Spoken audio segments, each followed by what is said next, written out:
요한복음 16장 25절부터 33절의 말씀을 가지고 우리가 하나님께 받아야 될 은혜라는 제목으로 같이 말씀 나눕니다. 세계적인 여자 배우였던 마릴린 먼로가 최고의 전성기를 누릴 때에 고백했던 내용이 참 큰 화제가 되었습니다.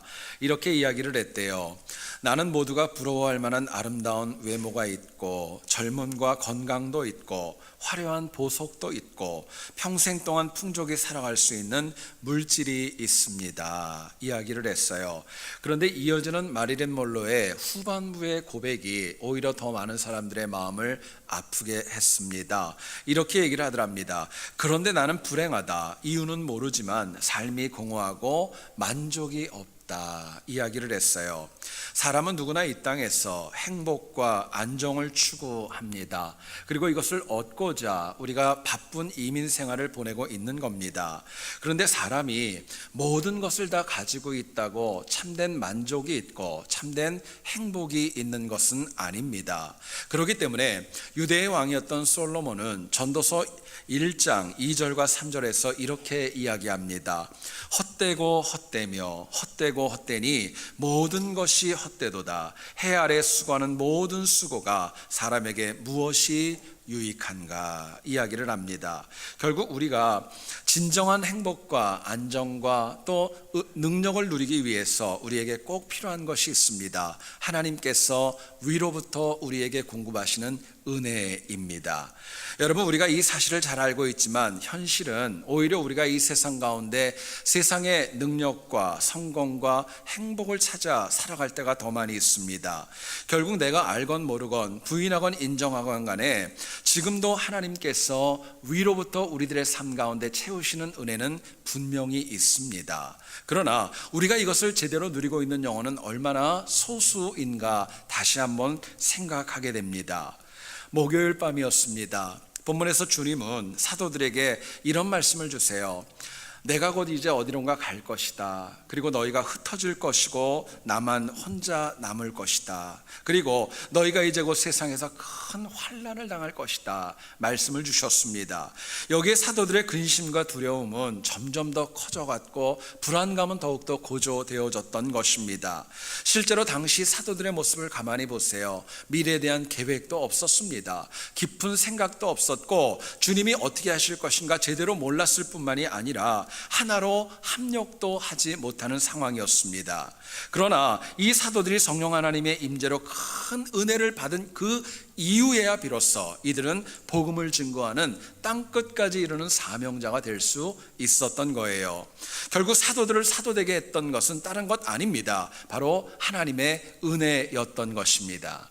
여러분, 이민자로 우리가 이 땅을 살아갈 때 우리의 삶 역시 사도들처럼 근심도 많고 두려움도 많이 있고 확실하지 않은 경우가 얼마나 많이 있습니까? 나름대로 열심히 미래를 준비한다고 하고 좀 돈도 벌어보고 또 건강도 있고 뭔가를 가지고 있는 것 같지만 그것이 내 미래를 온전한 은혜로 채워준다는 보장이 없습니다. 그렇기 때문에 우리가 다른 무엇보다도 하나님 주시는 은혜가 우리에게 있어야 될 줄을 믿습니다. 여러분, 하나님께서 주시는 은혜만이 이 땅에서 겪고 있는 두려움과 아픔과 눈물을 하나님 주시는 은혜로 승리할 수 있기 때문에 그렇습니다. 우리가 본문을 통하여서 세상의 불안과 두려움을 이기기 위해서 꼭 받아야 될 은혜가 무엇일까? 본문이 주는 메시지 같이 한번 나누어 보기를 원합니다. 첫 번째로 생각할 것은요, 우리가 하나님으로부터 하나님 주시는 평안의 은혜를 받으셔야 됩니다. 평안의 은혜가 있을 때에 우리가 이 땅을 힘있게 살아갈 수 있다고 말씀합니다. 본문을 보면 주님은 이제 내일이면 십자가를 지실 것이다 이야기를 하십니다. 그리고 그 12명이 지금은 잘 똘똘 뭉쳐져 있는 것 같지만 이제 너희가 흩어질 것이고 도망갈 것이라고 얘기를 할 뿐만 아니라 이제 세상에 큰 환난이 너희에게 다가올 것이다 말씀을 주십니다. 문제는 준비되지 않았던 제자들이 이 말씀을 듣고 얼마나 그들이 깨달았을까요? 얼마나 은혜가 있었을까요? 그런데 주님은 본문 33절에서 전혀 사도들에게 뜻밖의 말씀을 하십니다. 보시죠. 이것을 너희에게 이르는 것은 너희로 내 안에서 평안을 누리게 하려 함이라 말씀합니다. 여러분, 이것을 이야기합니다. 이것은 요한복음 13장부터 16장까지의 모든 내용들을 말씀하신 이유가 있다면 바로 너희에게 평안을 주기를 원하는 마음 때문에 이 말씀을 주셨다라고 주님 이야기하고 있는 것입니다. 평안이라는 단어, 헬라 원어인 에이레네, 히브리 원어인 샬롬이라는 뜻은 정말 뭐 하나 부족함이 없이 영적으로 육적으로 모든 것들이 평안한 안녕을 이야기하고 있습니다. 여러분, 평안은 세상이 범접할 수 없는 하나님의 특별한 은혜로만 가능한 거예요. 그렇기 때문에 하나님 주시는 평안의 은혜는 세상의 두려움과 악함을 넉넉히 이기고도 남을 만한 능력이 있다고 저희들에게 말씀합니다. 물론 세상이 주는 편안함도 있습니다. 안락함도 있어요. 그러나 우리가 이 땅을 살아가면서 시간이 흐를수록 더 큰 편안을 원하고 더 큰 안락을 원하다가 결국에는 하나님 은혜와는 무관하게 이 땅을 패역하고 넘어짐으로 인하여 끝날 때도 적지 않다고 이야기합니다. 우리가 이민자로 이 땅을 살아갈 때 내 주변에 사람들도 얼마나 많이 있어요. 어떤 분은 너무너무 좋고 많은 분들이 나에게 도움을 주고 호의적일 수도 있습니다. 근데 여러분 아세요? 사람은 믿을 존재는 아닙니다. 그렇기 때문에 혹자는 그런 얘기를 합니다. 오늘의 적이 내일의 동지가 되고 오늘의 동지가 내일의 적이 되기도 한다는 이야기가 암암리에 우리의 입술에 나오는 거예요. 결국 그렇기 때문에 우리가 두렵고 힘들고 어쩌면 더 어려울수록 더 우리에게 절실히 필요한 것은 위로부터 주시는 하나님의 은혜인 줄을 믿습니다. 자, 그렇다면 우리가 하나님께서 주시는 평안의 은혜를 받으려면 과연 무엇이 필요할까요? 뭐가 있어야 평안의 은혜를 우리가 누릴까? 본문은 저희들에게 이렇게 답변해 줍니다. 하나님께서 우리 각자에게 주시는 메시지가 있을 때, 우리 심령을 두드리는 하나님의 메시지가 있을 때 그 말씀 가운데 우리가 평안을 누릴 수 있다고 말씀합니다. 본문 30절 여러분 한번 보시기 원합니다. 우리가 지금에야 주께서 모든 것을 아시고 또 사람의 물음을 기다리시지 않는 줄 아나이다. 이로써 하나님께로부터 나오심을 우리가 믿사옵나이다 고백을 합니다. 여러분, 이것은 요한복음 13장부터 16장까지 사도들이 주님의 말씀을 듣고 처음으로 보였던 긍정적인 반응이었습니다. 목요일 밤에 수많은 말씀들, 주옥과도 같은 말씀들이 주님의 입술을 통해 선포되어졌지만 사도들의 마음을 움직였던 메시지는 사실은 후반부에 다가왔던 것입니다. 다행히 사도들의 은혜가 있었습니다. 그들은 자신들의 계획을 가지고 또 더 나아가선 사람의 도움이 아니라 하나님의 메시지를 가지고 그나마 작게나마 평안을 누릴 수 있었다고 이야기합니다. 여러분, 내가 알건 모르건 내가 부인하건 인정하건 간에요, 하나님의 말씀에는 능력이 있고 힘이 있습니다. 문제는 그렇게 능력 있는 하나님의 말씀이 내 삶에 직접적으로 부딪혀지고 직접적으로 내 이야기로 들리는 것, 나에게 주시는 말씀으로 주시는 것으로 수용되어지는 것, 그게 메시지인 것입니다. 여러분, 오늘 우리가 평안을 누리지 못하는 이유가 있습니다. 교회에 나와서 예배도 드리고 성경도 읽고 나름대로 설교도 들으면서 다니고 있지만 지금 내 삶을 직접적으로 터치하고 나에게 직접 주시는 하나님의 메시지를 누리지 못하는 것, 그게 평안이 없는 이유입니다. 여러분, 메시지는요, 나를 가장 잘 아시는 하나님께서 지금 내게 필요하기 때문에 지금 나에게 주시는 하나님의 말씀인 거예요. 남들은 은혜가 안 될 수도 있어요. 그런데 그 말씀 가운데 내 삶을 되돌아보니까 하나님의 응답이 있고 은혜가 되는 것, 그게 메시지인 겁니다. 여러분, 이 메시지는요, 막혔던 것을 뚫어줍니다. 길을 열어줍니다. 다시금 나를 일으켜 세워주는 능력과 권능이 있는 거예요. 메시지는 내 그릇된 고집을 꺾어주기도 합니다. 문제를 해결해주고 죄인인 우리가 살아 역사하는 말씀, 하나님 앞으로 나아갈 수 있는 길을 열어주는 것입니다. 그런데요, 이 메시지의 특징이 있습니다. 내가 찾는다고 얻어지는 게 아닙니다. 하나님이 주셔야 받는 것입니다. 그게 특징이 있는 거예요. 어떤 청년이 세상을 살다 보니까 너무 힘들고 어려웠습니다. 절망에 빠져서 자살을 생각하는 가운데 그래도 성경은 한번 보고 죽자라는 마음이 들어서 성경을 우연히 피고 하나님의 말씀을 듣기를 원했습니다. 그리고 펴보니까 눈에 들어온 말씀이 마태복음 27장 5절이더랍니다. 내용은 이것이었습니다. 유다가 나가서 목매어 죽으니라. 여러분, 죽음을 생각하는 사람한테 유다가 죽었다 그러니까 얼마나 황당하겠어요. 그래서 별로 기분이 안 좋고 찜찜해가지고 이건 아니다 싶어가지고 다시 성경을 폈습니다. 눈에 들어오는 말씀을 보니까 누가복음 10장 37절이더랍니다. 내용은 이것입니다. 가서 너도 이와 같이 행하라. 얼마나 황당했겠어요. 그래서 마음에 또다시 찜찜함이 들었습니다. 그래, 이양할 거 3세판은 해야 되지 않겠느냐. 그리고 신약을 2번 보니까 상처가 있으니까 이번에는 구약을 좀 열어보리라 하고 구약을 열었습니다. 열왕기상 18장 21절이 나오더랍니다. 내용을 보니까 이렇더래요. 어느 때까지 두 사이에서 머뭇하려느냐. 나오더래요. 여러분, 한번 생각해 보세요. 살아계신 하나님께서 우리에게 예배 중에 메시지를 주십니다. 또 말씀 가운데 설교를 통해 나에게 메시지를 주십니다. 때로는 신문을 통해, 여러분들이 보시는 방송을 통해, 때로는 드라마를 통해서도 하나님께서 내 마음을 두드리는 메시지를 주실 때가 있다는 거예요. 결국 하나님의 메시지가 우리의 삶 가운데 없는 거 아닙니다. 있음에도 불구하고 핵심은 내가 그것을 누리지 못하고 놓칠 때가 더 많이 있는 것입니다. 근데 더 중요한 것은요, 메시지가 있다는 것보다 더 중요한 것은 받은 메시지대로 살아가느냐, 이게 더 중요한 문제입니다. 사도행전 후반부를 보면 사도 바울이 선교 여행 3번의 사역을 마치고 예루살렘에 올라가서 완악한 유대인들에게 참 많은 박해와 어려움을 당하게 됩니다.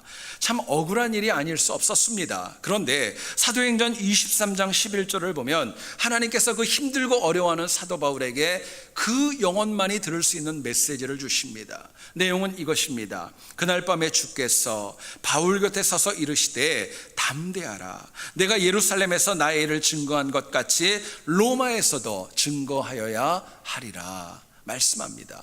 하나님의 메시지를 들어보니까 바울이 힘들고 어렵지만은요, 로마까지 갈 수 있다는 거예요. 고생이 있었지만 다시 일으켜 세워주셨고 고난과 박해를 이기도록 넉넉한 은혜로 채워주셨던 겁니다. 힘들었지만 사도 바울은요, 주신 메시지대로 순종하고 따라갔을 때 로마에 가서 복음을 증거할 수 있었고 나아가서는 인류 역사를 바꿀 수 있었던 것입니다. 여러분, 제 얘기를 잘 들어보세요. 내 인생을 바꾸는 진정한 메시지는 하나님만 주실 수 있습니다. 하나님만 주십니다. 하나님 주시는 메시지만이 참 승리와 평안을 주기 때문에 절대로 그것만은 우리가 놓치지 말고 살아가야 승리할 수 있는 것입니다.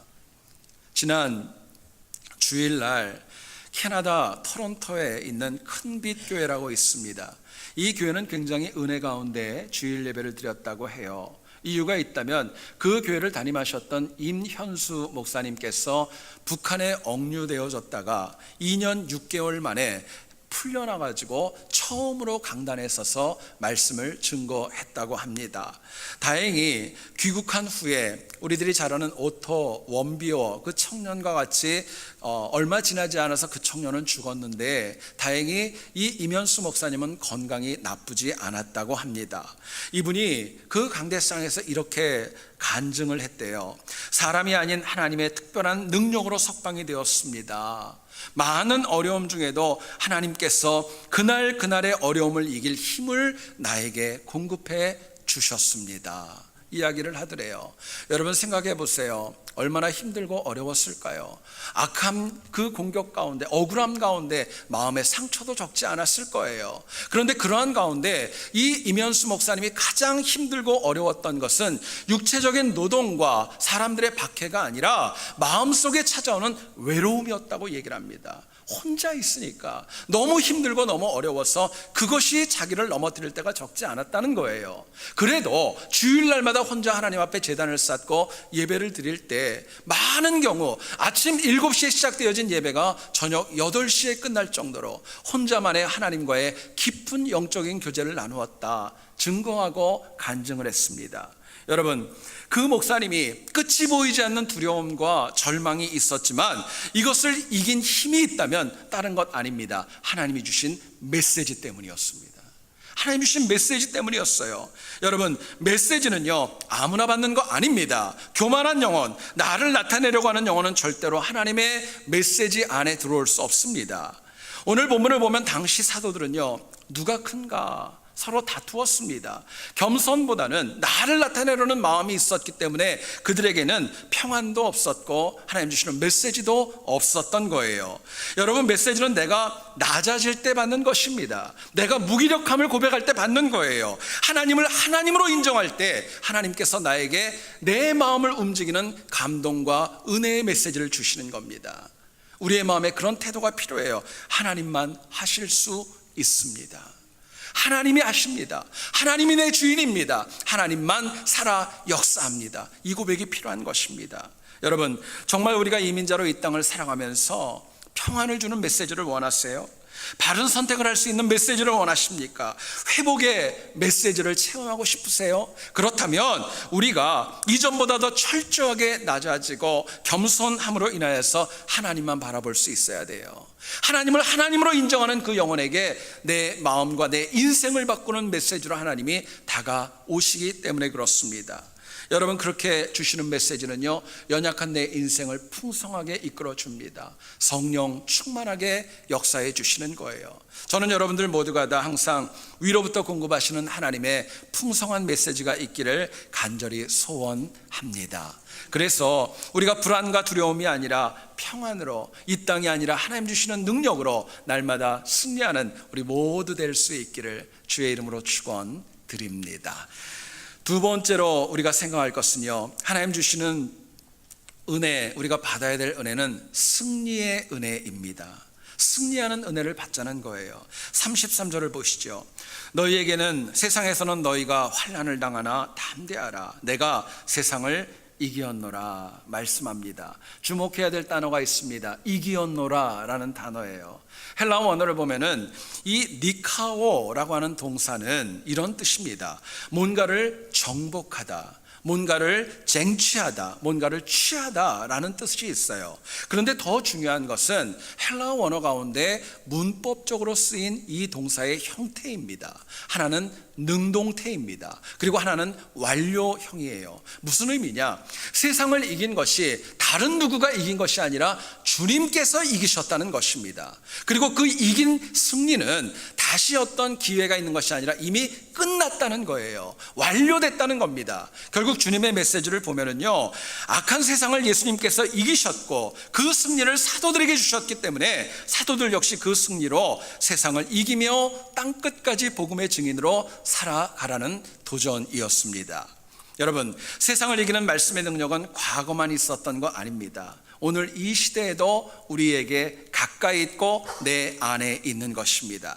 실제로 사도들이 말씀으로 승리할 수 있었다면요, 그 은혜는 지금도 우리 안에 여전히 능력 있게 역사하고 있는 것입니다. 내가 좀 부족해도, 내가 좀 연약해도 우리 각자가 악한 세상을 이기신 하나님의 승리가 내 이야기로 받아들여질 때, 그때 비로소 나도 이 세상을 승리할 수 있다고 말씀하는 겁니다. 그런데요, 악한 마귀는 우리에게 그렇게 얘기하지 않습니다. 네가 무슨 자격으로 승리했느냐? 하나님이 이기셨지, 네가 한 거는 아니잖아. 우리에게 미혹하고 다가올 때가 적지 않습니다. 그럼에도 불구하고 하나님의 말씀인 성경은 지금도 우리에게 역사하고 말씀합니다. 세상을 이기는 은혜가 하나님께로부터 시작되어진다고 말씀합니다. 자, 그렇다면 우리가 하나님께서 우리에게 주시는 승리, 그 은혜 어떻게 받을 수 있을까요? 어떻게 주실까요? 본문은 저희들에게 이렇게 얘기를 합니다. 하나님은 항상 부족한 우리와 동행하시면서, 나와 함께 해주시면서 우리가 승리할 수 있도록 은혜를 채워주신다 말씀해 주십니다. 32절을 보세요. 너희가 다 각각 제 곳으로 흩어지고 나를 혼자 둘 때가 오나니 벌써 왔도다. 그러나 내가 혼자 있는 것이 아니라 아버지께서 나와 함께 계시느니라 말씀을 합니다. 당시 예수님은 사도들이 흩어질 거 모르지 않았습니다. 다 아셨어요.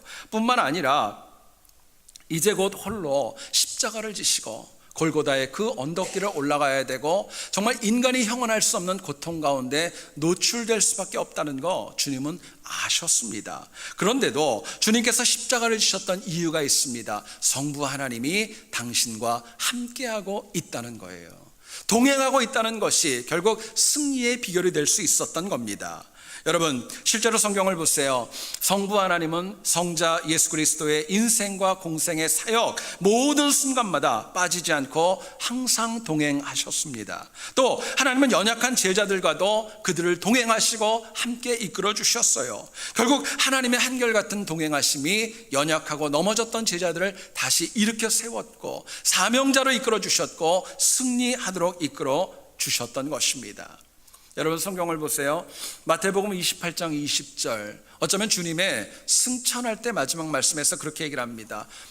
볼지어다 내가 세상 끝날까지 너희와 항상 함께 하리라 말씀을 주세요. 뿐만 아니라 마태는 성경을 시작하면서 처음부터 하나님의 이름을 임마누엘로 얘기를 합니다. 언제나 우리와 함께 하신다는 것을 약속해요. 내가 알건 모르건 살아계신 하나님이 지금도 나와 함께 하십니다. 그리고 나를 하나님의 방법대로 승리의 길로 이끌어 가시는 은혜와 능력으로 채워주시는 거예요. 문제는 하나님께서 항상 동행하셔서 승리하게 하심을 우리가 믿는다면, 정말 하나님이 우리를 승리하게 하심을 믿는다면 나도 하나님과 동행하는 그 결단과 삶이 필요한 것입니다. 그런데요, 우리의 삶을 가만히 보면 너무너무 오락가락합니다. 상황과 처지에 따라서, 기분과 감정에 따라서 왔다 갔다 할 때가 얼마나 많이 있는지 몰라요. 여러분, 실제로 우리 이민자들의 가정을 가만히 보면은요, 그럴 때 참 많아요. 어린아이들이 말을 듣지 않을 때 우리 부모님들이 아이를 혼날 때 자주 있는 상황이라고 이야기합니다. 이를테면 이런 겁니다. 아이들이 혼날 때, 여러분, 미국에서는 꾸중을 들을 때 눈을 선생님을 바라보게끔 되어져 있습니다. 그런데 우리 한인 1세들은 그게 익숙하지 않아요. 그래서 막 꾸중하는데 아이가 엄마의 눈을 빤히 쳐다보면 뭐라고 얘기를 합니까? 여러분들 해보신 분들은 아실 거예요. 아마 그럴 거예요. 뭘 잘했다고 쳐다보냐고.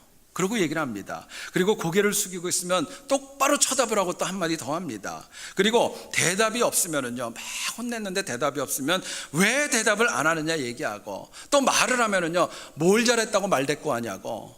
그리고 또 혼날 때도 있습니다. 그리고 아이가 울면은요, 뭘 잘했다고 우냐고. 그리고 또 때로는 아이들이 잠깐 웃으면은요, 이게 아직 정신을 못 차려가지고, 그리고 매를 가져서 아이를 매를 들 때도 있다고 합니다. 여러분, 사람은 이런 거예요. 일정하지 않아요. 항상 변화, 무쌍한 것이 인간의 특징입니다. 결국 하나님을 향한 우리의 변덕이 하나님의 동행하시는 은혜, 승리하게 하시는 은혜를 놓치게 하는 것입니다. 물론 우리가 연약하고 부족하기 때문에 흔들릴 수 있다는 거 다 그럴 수 있어요. 그래도 하나님과 동행하고자 하는 우리 마음의 중심만큼은 절대로 놓치지 말아야 됩니다. 여러분, 실제로요, 내 신앙이 자꾸 흔들리고 내 결단이 자꾸 흔들리면은요, 그만큼 하나님이 나에게 역사하시고 나와 동행하시는 거 내가 잃어버릴 수밖에 없는 것입니다. 물론 우리가 이 땅을 살다 보면은요, 여러분 한번 생각해 보세요. 내가 하는 모든 일에 100% 만족하세요? 여러분, 주변에 있는 사람들 다 100% 마음에 드세요? 한번 생각해 보세요. 정말 내 아내, 내 남편, 평생을 살았던 우리 가족들, 여러분 100% 마음에 드시는 분이 몇 분이나 있을까요? 제가 일부 예배 때 그걸 한번 어떤 분한테 물어봤어요. 아내가 100% 만족하느냐 물어봤더니 씩 웃고 마시더라고요. 웃고 마셨어요. 여러분, 누구도 이 땅을 살아보면 만족한 거 없다는 거예요. 그런데 특별히 교회는요, 죄인들이 모여 있기 때문에 어쩌면 이것은 당연할지도 모르겠습니다. 결국 내가 하나님과 동행하는 것을 포기할 때, 내려놓을 때 내 삶에는 하나님 주시는 영적인 승리는 나도 모르게 사라지고 마는 것입니다. 여러분, 잘 들어보세요. 신앙생활은요, 그렇기 때문에 하는 거 아닙니다. 그럼에도 불구하고 하는 것입니다. 그게 믿음입니다. 그럼에도 불구하고 하나님과 동행할 때 하나님께서 더 큰 은혜로 우리들의 삶에 채워주시기 때문에 그렇습니다. 느부갓네살 왕이 두라 평지에 거대한 신상을 세우고 모두가 다 이 신상에 엎드려 절하라 명령을 내렸습니다. 만일 경배하지 않으면 맹렬히 타는 풀무불에 들어갈 것이다 협박하고 위협하였습니다. 아시는 대로 다니엘의 세 친구였던 사드락, 메삭, 아벳느고는 이것을 알면서도 신상에 경배하지 않았습니다. 오히려 다니엘서 3장 17절에 이런 말씀을 줍니다. 만일 그럴 것이면 왕이여, 우리가 섬기는 우리 하나님이 우리를 극렬히 타는 풀무 가운데에서 능히 건져내시겠고 왕의 손에서도 건져내시리이다 이야기를 합니다. 여러분, 이들의 고백이 있습니다. 철저하게 하나님의 동행하심 믿어 의심치 않았습니다. 승리하게 하심도 믿어 의심치 않았습니다. 심지어 그리 아니하실지라도 하나님의 동행하심과 온전한 승리에 대한 그 의심은 없었던 거예요. 여러분, 세 친구는 힘들고 어려웠습니다. 그냥 고난이 아니었어요. 생명을 앗아가는 고통 가운데에서도 그들이 바라봤던 것은 풀무불이 아니라 동행하시고 승리하게 하시는 하나님을 바라보았던 것입니다. 여러분, 성령 하나님은 저희들에게 끊임없이 반복해서 저희들에게 말씀합니다. 내가 잘 몰라도, 내가 잘 이해가 되지 않아도, 지금 좀 뭔가가 내 마음에 와닿지 않아도 어떤 경우에도 하나님과 동행하라고 말씀합니다. 여러분, 우리의 마음 가운데 그럴 수 있어요. 이렇기 때문에 안 되고, 저렇기 때문에 안 되고, 저 사람 때문에 안 되고, 이 사람 때문에 안 되고, 뭐가 안 되고 뭐가 안 되고, 그거는 아직 하나님과 동행하려는 마음이 우리에게 결단이 되지 않은 것입니다. 여러분, 제 얘기를 잘 들어보시죠. 어렵지만 하나님과 동행하기를 원한다면요, 무조건 동행하셔야 됩니다. 하나님과는 무조건 동행하는 것, 그게 믿음입니다. 과거에 영국의 유명한 여왕 가운데 빅토리아 여왕이 있었습니다. 이분은 가끔 백성들의 가정을 예고 없이 방문해서 또 그들과 대화를 하고 민심을 살피는 것이 그분의 통치 방법 중에 하나였답니다. 한 번은 굉장히 신실한 과부의 집을 방문하게 되었고, 그 과부에게 질문했습니다. 이 집을 방문한 손님 가운데 어떤 분이 가장 존귀했습니까? 물어봤어요. 이 과부가 조금도 주저하지 않고 얘기하더랍니다. 여왕 폐하십니다. 이야기를 했어요. 이 빅토리아 여왕의 마음이 좋지 않았습니다. 남들이 다 신실하다고 그러는데, 그래서 다시 한번 되물었습니다. 혹시라도 당신 집을 방문한 가장 존귀한 손님이 예수 그리스도는 아닙니까? 오히려 여왕이 물어봤던 거예요. 이 과부가 당당히 이렇게 고백을 합니다. 아닙니다. 예수님은 결코 우리 가정의 손님이 아니라 우리 가정의 주인이십니다. 그렇게 고백을 하더래요. 여러분, 오늘 우리의 문제가 무엇인가요? 하나님과 동행한다고 얘기는 하지만 하나님을 내 삶의 주인이 아닙니다. 손님처럼 동행하는 거예요.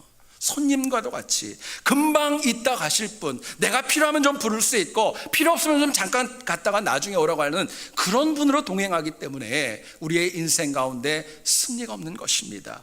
여러분, 그렇기 때문에 너무너무 쉽게 주님을 떠납니다. 너무 다시 돌아옵니다. 왔다 갔다 할 때가 적지 않은 거예요. 그러나 하나님은 내 삶의 주인으로 무조건 동행해야 될 분이라고 저희들에게 말씀합니다. 조건 있는 거 아니에요. 하나님은 무조건 동행하셔야 됩니다. 내가 얼마나 하나님을 주인 삼고 살아가는가, 그분과 내가 얼마나 동행하는가에 따라서 내 인생에 받는 하나님 주시는 동행의 은혜와 승리의 은혜가 달라질 수 있기 때문에 그렇습니다. 성경은 이야기를 합니다. 너희가 이 땅에서 나를 인정하면 나도 하늘에서 너희를 인정할 것이고, 너희가 이 땅에서 나를 부인하면 하늘에서 나도 너희를 부인할 것이라고 주님 말씀하십니다. 여러분, 저는 여러분들 모두가 다 우리와 함께 하시는 주님을 주인 삼고 동행하셔서 하나님 주시는 은혜로 날마다 승리할 수 있기를 다시 한번 주의 이름으로 축원드립니다. 기도하겠습니다.